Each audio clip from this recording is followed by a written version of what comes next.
안녕하세요. 유니쌤이에요. 이번에는 ITQ 엑셀의 제1작업 아랫부분에 해당하는 계산 작업에 대해서 배워보도록 하겠습니다. 계산 작업에는 총 7문제가 나오게 되는 거고요. 1번부터 6번까지는 이런 함수를 사용하여 답을 해결하는 문제예요. 자, 지금 보여지는 이 함수들이 대부분 나오는 함수입니다. 잘 나오는 함수예요. 자, 그리고 함수를 익힐 때는 무조건 암기하지 마시고 이 함수는 어떤 함수인지의 그 의미를 생각을 하시면 훨씬 더 쉽게 적용할 수 있을 것이라고 보여집니다. 자, 이제 첫 번째 함수부터 알아보도록 하겠습니다. 순위를 구하는 함수는 rank.eq예요. 자, 수량의 순위를 구해볼 거예요. 자, 함수를 입력할 때는 항상 는이라는 기호가 먼저 들어가야 됩니다.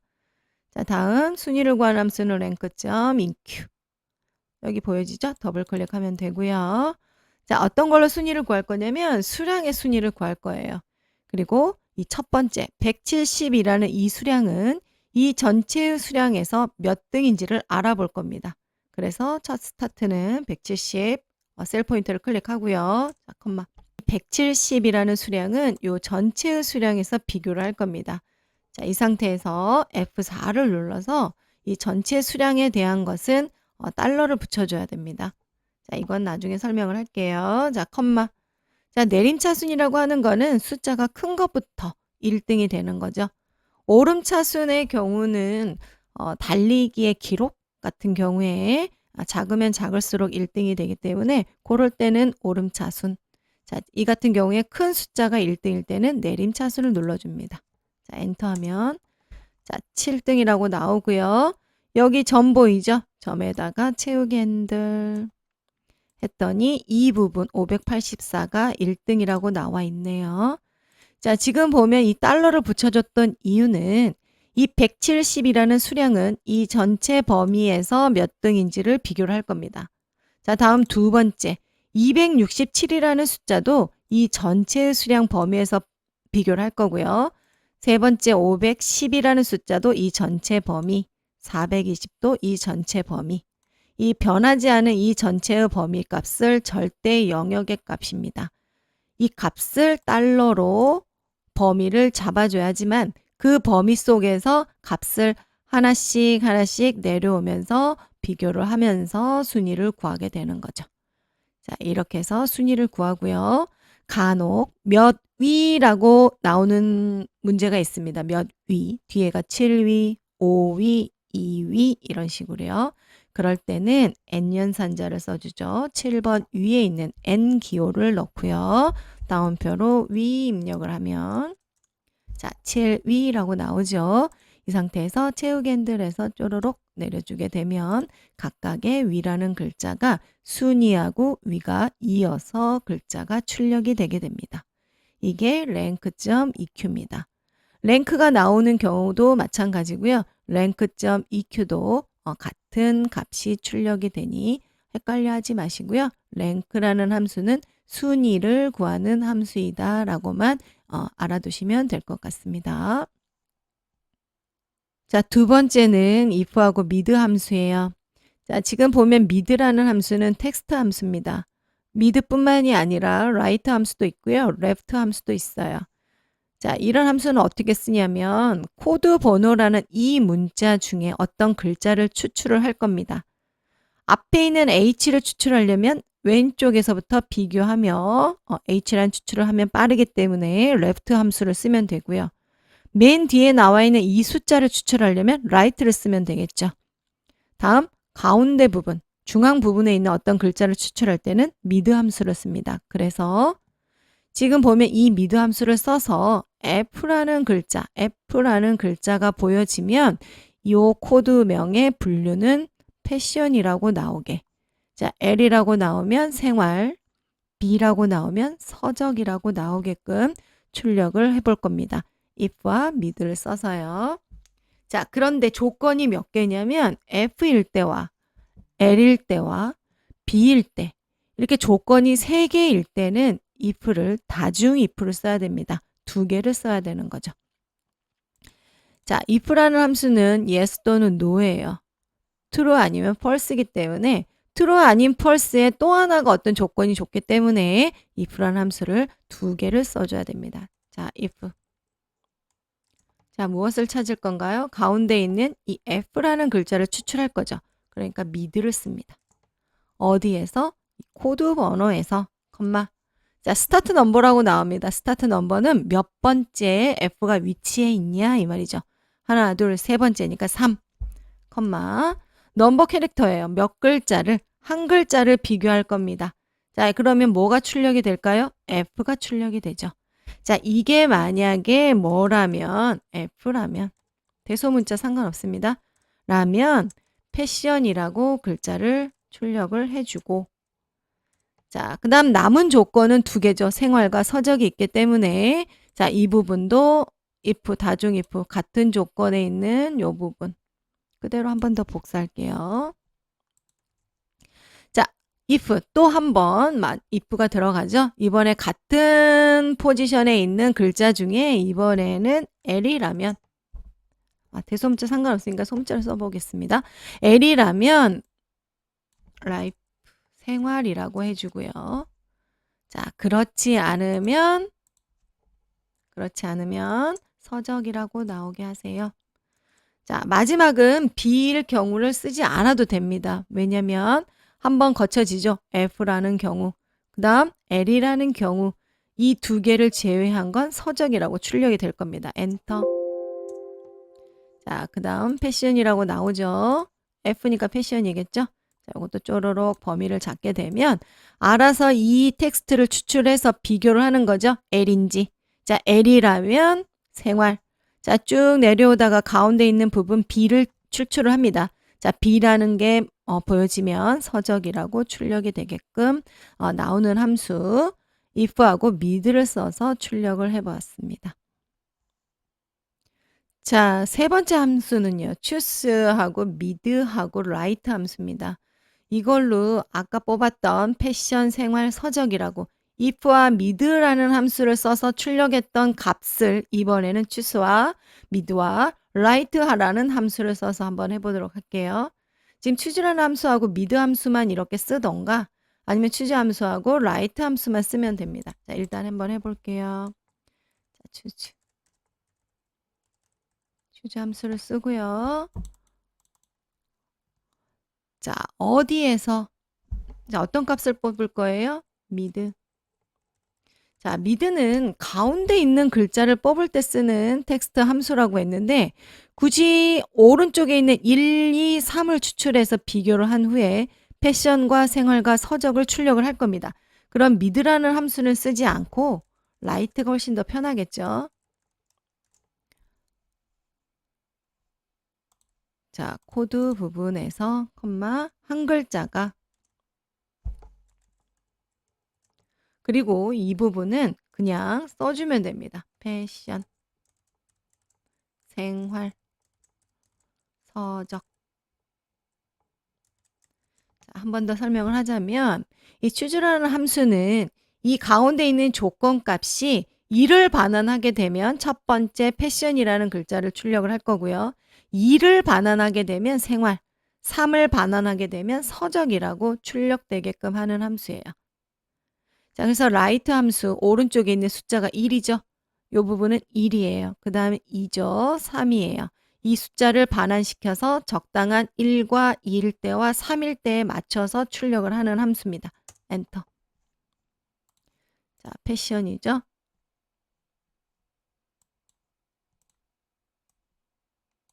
자, 이 값과 이 값이 같죠. 함수가 다름에도 이렇게 같은 값을 출력하게 됩니다. 자, 다음은 max하고 large예요. max 함수나 large 함수 비슷한 함수입니다. 하지만 그 차이점은 max는 가장 큰 값 하나만 찾을 수 있어요. 하지만 large라는 값은 큰 값을 찾을 수는 있지만 두 번째로 큰 값도 찾을 수도 있고요. 세 번째로 큰 값도 찾을 수가 있습니다. 자, 일단 max를 한번 써볼게요. 자, 어느 부분에서 수량에서 가장 큰 건 무엇인지 584 나오죠. 자, 이번에는 라지를 쓰겠습니다. 라지를 쓰게 되면 array, 자, 범위, 이 범위 중에 컴마 몇 번째로 큰 값인지 k 값을 주는 겁니다. 가장 큰 값이면 1, 두 번째로 큰 값이면 2가 되는 겁니다. 1 하게 되면 값은 같죠. 하지만 주는 방법이 다르죠. max는 가장 큰 값 한 값만 뽑는 거고 라지는 이 많은 수량 중에 몇 번째로 큰 값인지에 뒤에 요 부분을 줄 수가 있다는 거죠. 자, 같은 의미로 스몰이 있을 것이고요. 민이 있을 거예요. 민은 아까 max하고 똑같습니다. 가장 작은 최소값만 찾아요. 최소로 제일 작은 값은 170이라고 나오죠. 자, 그러면 스몰은 아까 라지하고 같습니다. 이 수량의 부분 중에, 수량의 숫자 중에 가장 작은 거는 무엇이냐? 자, 같죠. 자, 그래서 라지하고 스몰은 뒤에 몇 번째라는 걸 줄 수가 있습니다. 조건을. 몇 번째로 큰 값인지, 몇 번째로 작은 값인지, 가장 작은 값인지, 가장 큰 값인지. 가장 큰 값이면 컴마 1이 되는 거고요. 가장 작은 값이면 컴마 1이 되는 거죠. 두 번째로 작은 값은 컴마 2가 될 것이고요. 자, 값은 같지만 함수는 다른 함수를 썼습니다. 자, 이번에는 여기 있는 금액이 비어 있으니까 값을 채우겠습니다. 금액은 수량 곱하기 단가. 자, 이렇게 나오고요. 채우기 핸들 하시고 그 다음에 컴마 처리하시면 되세요. 이렇게 샵이라고 표시된 거는 칸을 늘려주세요. 그러면 값이 나오게 되죠. 자, 이번에는 dAverage 함수와 dsum 함수를 배워볼 거예요. 앞에 d가 들어간 함수는 데이터베이스 함수고요. 그와 더불어서 sumif하고 countif도 연관성이 있어서 같이 설명을 하도록 하겠습니다. 자, dAverage. 자, 앞에 d가 들어갔기 때문에 데이터베이스 함수라고 그랬죠? 힌트 자체도 데이터베이스라고 나와 있네요. 데이터베이스는 이 표 전체를 의미하는 거고요. 필드예요. 이거는 금액에 대한 평균을 구할 거다. 필드명을 클릭을 하고요. 자, 평균값을 구할 건데 분류 중에 패션에 관련된 금액들의 평균값은 얼마냐라는 얘기죠. 자, 이렇게 나왔어요. 이게 dAverage고요. 이 dAverage 함수를 sumif 함수를 한번 처리해 볼게요. sumif range예요. 이거는 범위예요. 자, 패션이라는 이 분류 중에 패션에 해당하는 금액들의 합은 얼마냐? 자, 합이 나왔죠? 자, countif는 자, range 분류들 중에 패션은 몇 개냐? 자, 3개죠. 즉 합에다 3개를 나누면 이 평균값이 나올 거예요. 자, 한번 해볼게요. 다시. 자, sumif. 자, 분류들 중에 패션인 것에 관련된 금액들의 합에서 자, countif 몇 개를 나누면 될까요? 아까 3개였죠? 자, 분류들 중에 패션인 뭐 이거 클릭해도 상관없어요. 패션의 개수를 나누게 되면 자, 이 금액과 이 금액은 같죠. 자, 이렇게. 아까 이 함수는 dAverage 함수를 썼고요. 이 함수는 sumif에 countif를 나눴더니 평균값이 구해졌어요. 그래서 요 4가지는 서로 다른 함수지만 결과값은 같다.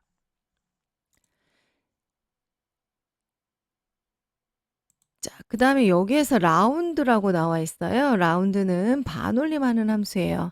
값을 보니 3159만 7666.67이라고 나왔어요. 이거를 반올림을 해서 여기 1000의 자리에서 반올림을 해줄 거예요. 그럴 때 라운드 함수를 쓰면 돼요. 이 값에 대해서 반올림을 할 거니까 라운드는 앞에 적어줍니다. 이 값에 대해서 천 단위로 반올림을 하겠다. 여기에 있는 3은 그냥 공의 개수라고 생각하면 돼요. 자, 그랬더니 3,159만 8천. 아까 그 금액은 이렇게 됐었죠? 1000의 자리에서 반올림해서. 자, 그래서 요 금액은 이렇게 됩니다. 그래서 디에브리지와 라운드, 디썸, 썸이프, 카운트 이프까지 끝났고요. 자, 다음 좀 전에 평균을 구할 때는 썸이프 나누기 카운트 이프라는 걸 썼죠. 자, 요거는 브이루컵은 자, 한번 해보도록 할게요. 일단 시험에서는 브이루컵 할 때 유효성 검사라는 걸 하게 됩니다. 데이터 유효성 검사. 자, 목록 단추로 표시를 하겠다. 어디를? 네, 여기 한번 해볼게요. 상품명을. 자, 그럼 이게 목록 단추가 보여지죠. 클릭하면 이 상품명에 담겨져 있는 데이터들이 목록 상자에 담겨집니다. 자, 이 상태에서 자, VLOOKUP. 자, VLOOKUP을 해주고요. 자, 이 값을 클릭을 하면 자, 무엇에 해당하는 게 보여질 거냐면 총 금액이 보여질 겁니다. 컴마. 자, 테이블 어레이에서 보여주고자 하는 컬럼 인덱스 넘버는요. 몇 번째 열을 출력을 하겠느냐 이 말이에요. 하나, 둘, 셋, 네 번째 열에 위치한 금액을 알고 싶어요. 컴마 0 정확하게. 자, 그래서 신발이라고 하게 되면 629만 원 나오죠. 자, 화장품을 클릭하게 되면 1842만 3천 원이라고 나오네요. 이게 브루컵이 되는 거고요. 자, 이 브루컵을 인덱스 매치 함수로도 표시할 수 있습니다. 자, 인덱스. 자, 어레이. 여기서부터 여기까지 범위 중에 찾을 겁니다. 무엇을요? 일치하는 값을 찾을 거예요. 무슨 값을요? 아까 여기와 아까 유효성 검사의 목록으로 담긴 목록 있죠? 상품의 목록을 어디에서요? 요 라인에서 찾을 거죠. 그리고 정확하게 일치하는 값을 찾을 겁니다. 그리고 우리가 표시하고자 하는 열은 둘, 셋, 넷, 다섯, 여섯 번째 열. 자, 그러면 자, 목록에 있는 거 잡지 클릭합니다. 이건 VLOOKUP으로 처리했고요. 이건 인덱스 매치 함수로 처리를 했습니다. 어때요? 값은 같죠? 애완동물, 의복, 서적. 자, 그래서 각각 다른 함수 같지만 처리했을 때 어떤 결과값을 얻기 위해서는 뭐 dAverage 써도 되고요. 또는 SUMIF 나누기 COUNTIF를 해도 같은 값이 나온다. 그리고 VLOOKUP을 써도 되지만 인덱스 매치 함수로도 찾을 수가 있다. 그래서 각각 연관성이 있기 때문에 시험에 잘 나오는 이 함수들만 익히게 되면 어떤 문제가 나와도 잘 처리할 수가 있겠죠.